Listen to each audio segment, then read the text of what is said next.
Thanks for being with us tonight. It's been a month and a half since police arrested convicted killer Raul Meza Jr. for 2 new murders, and they may be finding more evidence tied to his case. Local police and FBI agents searched a field in Pflugerville today. And KVUE's Ford Sanders is live near that field off of Heather Wild Boulevard and Pecan Street tonight. Ford, what did you see out there today?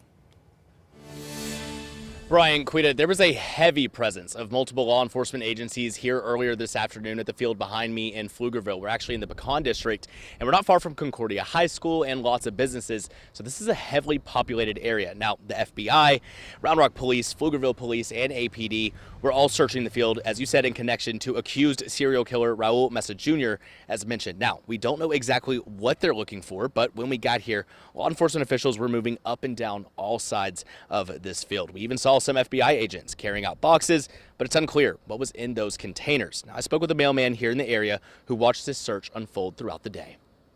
I saw a lot of crime scene investigation, shirts and jackets and things of that nature. It looked like they were searching for something out in the field and all the tall grass out there.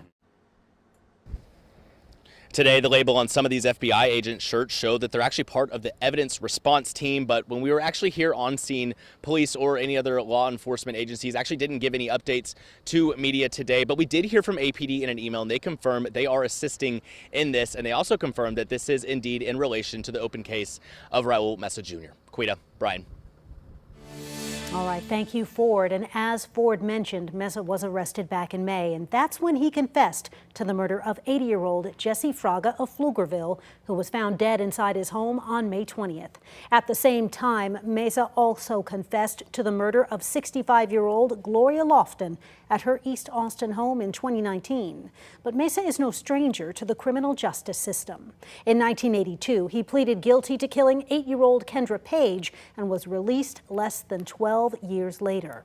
After Meza's arrest in May, Gloria Lofton's loved ones told us they couldn't understand why he was free. A lot of people drop the ball, but when is it going to stop? When is it going to end? It's just not making sense to me.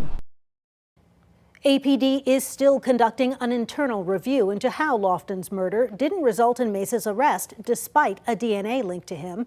Investigators say Meza may be tied to more than 10 other cold cases going back more than 25 years.